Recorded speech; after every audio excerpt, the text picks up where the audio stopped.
최근 한국기업평판연구소에서 발표한 2025년 4월 남자 트로트 가수 브랜드 평판 순위에서 의미 있는 결과가 나왔습니다. 한 달간 7,684만 건이 넘는 방대한 빅데이터를 분석한 결과 트로트 시장에서 가장 뜨겁게 주목받는 남자 가수 3명이 선정되었는데요. 바로 임영웅, 박서진, 김용빈입니다. 이들은 브랜드 참여지수, 미디어 노출도, 소통력, 팬, 커뮤니티 반응 등 다양한 지표에서 압도적인 성과를 거두며 트로트계 빅3로 자리매김했습니다. 오늘은 이 세 사람 중 특히 1위와 2위를 차지한 임영웅과 박서진의 상반기 활약과 그들의 브랜드 가치 상승 배경, 그리고 두 사람의 인연까지도 짚어보며 흥미로운 이야기들을 풀어보려 합니다. 임영웅은 2025년 상반기 트로트계를 넘어 대중음악계 전체에서 돋보이는 존재감을 보여주고 있습니다.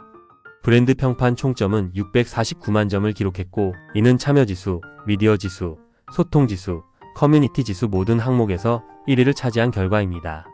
2025년 들어 임영웅은 본격적인 활동 재개에 나섰습니다. 그 시작은 바로 JTBC 드라마 천국보다 아름다운의 OST 참여였습니다. 이 OST는 유튜브에서도 큰 반향을 일으켰으며 공개 직후 300만 뷰 이상을 기록하며 그의 컴백을 기다렸던 팬들의 뜨거운 환영을 입증했죠. 드라마 속에서도 임영웅은 특별한 방식으로 등장했는데요. 한 장면에서 할머니가 이승의 소지품을 내려놓는 설정 속에서 서울 상암 월드컵 경기장에서 열린 더 스타디움 공연 포스터가 언급되며 임영웅의 이름이 자연스럽게 드러났습니다. 이 장면은 팬들에게 깊은 인상을 남겼고 드라마와 아티스트의 자연스러운 연결이 큰 반향을 일으켰습니다. 흥미로운 사실은 넷플릭스 화제작 폭삭 속았수다에서도 임영웅의 팬덤인 영웅시대가 간접적으로 언급되며 다시 한번 주목을 받았다는 점입니다. 배우 문소리가 연기한 중년의 오해순 캐릭터가 바로 영웅시대의 팬이며 온라인 팬카페 아이디가 오계장이라는 설정이었죠. 이는 임영웅이 단순한 트로트 가수에 그치지 않고 문화적 상징이 되어가고 있음을 방증합니다. 그의 영향력은 트로트 장르를 넘어서 2025년 4월 전체 가수 브랜드 평판 순위 2위에 오르면서 다시 한번 확인됐습니다. 1위는 방탄소년단 BTS였고 BTS와 임영웅의 점수 차이는 불과 50만 점 남짓으로 이는 사실상 양강 구도에 가깝다고 볼 수 있습니다. 3위 아이브, 4위 블랙핑크 등 다른 그룹들과 비교했을 때 두 사람의 독주는 더욱 두드러집니다. 2위를 차지한 박서진은 최근 현역가왕이 우승자로서 다시금 화제의 중심에 섰습니다. 단순히 무대에서의 활약뿐 아니라 예능, 출연과 인터뷰 등 멀티 플랫폼 활동을 통해 팬들과의 접점을 넓혀가는 전략이 주요했습니다. 2025년 4월 박서진은 KBS 1일 드라마 대운을 잡아라의 OST 터전내를 발표하며 또 하나의 기념비적인 순간을 만들어냈습니다. 청량하고 신나는 멜로디와 함께 그의 맑고 진솔한 음색이 돋보이는 곡이었으며 포기하지 않으면 인생에도 대운이 온다는 희망 메시지로 많은 이들의 공감을 자아냈습니다.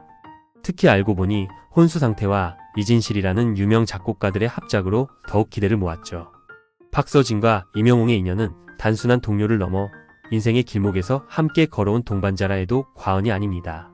4월 29일 방송된 MBN 한일 탑10 쇼에서 박서진은 과거를 회상하며 군고구마를 팔던 임영웅을 응원하고 구입했던 일화를 공개했습니다. 두 사람의 첫 만남은 KBS 1 아침마당 도전 꿈의 무대에서였습니다. 모두가 5연승을 기록한 전설적인 참가자였고 이후 왕중왕전에서 직접 맞붙는 장면은 아직도 팬들 사이에서 회자되고 있습니다. 박서진은 당시를 떠올리며 영웅 형과 서로 응원했다. 아침마당 PD님들이 두 사람 모두 잘 돼서 흐뭇해하셨다고 전했습니다. 박서진은 단순히 경연 프로그램에서 두각을 드러낸 것을 넘어 KBS의 대표 예능인 살림하는 남자들에서 신인상까지 수상하며 존재감을 확대해왔습니다. 이러한 행보 덕분에 KBS의 아들이라는 애칭까지 얻었으며 이는 그가 단순한 트로트 가수에 그치지 않고 방송 전반에서 중요한 인물로 성장했음을 시사합니다. 2025년 4월 트로트계는 다시 한번 김용빈이라는 이름에 주목하고 있다. 미스터 트롯3에서 최종 우승을 거머쥔 이후 김용빈은 신예를 넘어 신흥 강자로 완전히 자리 잡은 모습이다. 지난 3월 브랜드 평판 2위에 오르며 상승세를 예고했던 그는 4월에도 3위에 안착하며 상위권을 꾸준히 유지하고 있다. 단발성 인기가 아닌 확실한 팬덤과 대중성을 갖춘 실력파로서 존재감을 입증한 셈이다. 그의 활약은 단순히 콘서트나 방송 출연에만 국한되지 않는다. 최근 가장 주목받은 무대는 바로 국민 가수 이미자 선생님의 고별 콘서트다. 이 무대는 김용빈에게 특별한 의미를 지녔다. 애초에 이미자 씨는 이 고별 공연에 참여할 가수 명단을 밝히며 본인의 후계자로 지목한 주현미와 조항조를 비롯해 미스트롯3의 우승자, 미스터트롯3의 우승자가 무대에 오를 것이라 예고했다. 당시만 해도 미스터트롯3는 결승전이 한창 진행 중이었고 누가 진의 자리에 오를지는 아무도 몰랐다. 하지만 결국 그 영예는 김용빈의 몫이었다. 우승의 타이틀과 함께 이틀간 진행된 이미자 씨의 마지막 무대에 오르게 된 그는 아내 모네와 빙점을 헌정곡으로 불렀고 트로트 선배들인 나훈아와 태진아의 대표곡도 자신만의 색으로 소화해냈다. 특히 전선 야곡을 부르는 무대는 전통 가요의 맥을 잇는 깊은 울림을 주며 관객들의 박수를 받았다.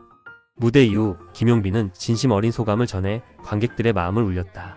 선생님의 지난 66년의 박수를 보냅니다. 앞으로는 마음껏 드시고 쉬셨으면 좋겠습니다. 라며 이미자 씨의 고된 가수 인생을 향한 깊은 존경과 배려를 드러냈다. 그는 이미자 씨가 왜 마지막 무대를 선택했는지를 공감하며 그 결정을 존중해야 한다고 조심스럽게 말해 많은 이들의 지지를 얻었다. 이러한 따뜻한 면모는 무대 밖에서도 드러난다. 우승 직후 김용빈이 가장 먼저 한 일은 팬들과의 직접적인 만남이었다. 생방송이 끝난 다음날 그는 팬들을 위한 일일 카페를 열었다. 놀라운 점은 당시 만난 팬들의 얼굴을 정확히 기억하고 있다는 것. 남성 팬, 기타 치는 20대 청년, 초등학생 등 다양한 팬층이 기억에 남았다고 그는 전했다. 특히 남자 가수가 남자 팬에게 응원을 받는 게 쉬운 일이 아닌데도 많은 남성 팬이 와서 놀랐다며 감동을 표현했다. 우승 이후 달라진 삶에 대해서도 김용빈은 솔직했다. 센터 자리에 서고 주목을 받는 일이 기쁘지만 동시에 부담스럽다고 고백한 그는 아직은 적응 중이라며 겸손한 태도를 유지했다. 그에게 있어서 진의 타이틀은 영광이지만 동시에 무게 있는 책임감이기도 한 셈이다. 그리고 많은 팬들이 궁금해하는 우승자, 특정 곡에 대한 질문도 빠질 수 없다. 미스터트롯3의 진은 트롯스타 영탁이 만든 신곡을 부를 수 있는 특혜를 받게 되어 있다. 김용빈에 따르면 곡은 이미 완성된 상태지만 정식으로 전달받진 않았다고 한다. 영탁이 금수저를 들어보고 결정하겠다고 말했을 만큼 이 곡은 우승자의 이미지와도 밀접한 관련이 있을 것이다. 신곡이 발표되는 시점이 되면 김용빈은 다시 한번 대중의 주목을 받으며 브랜드 평판에서도 더 높은 순위에 오를 가능성이 크다. 현재 트롯계는 이명웅, 박서진, 김용빈이라는 트롯 픽3 체제를 형성하고 있다. 특히 김용빈은 후발주자임에도 불구하고 뛰어난 가창력과 진정성 그리고 예능감까지 고루 갖추며 빠르게 성장 중이다. 상반기를 화려하게 수놓은 그의 행보는 하반기에도 이어질 것으로 보이며 앞으로의 활동이 더욱 기대된다.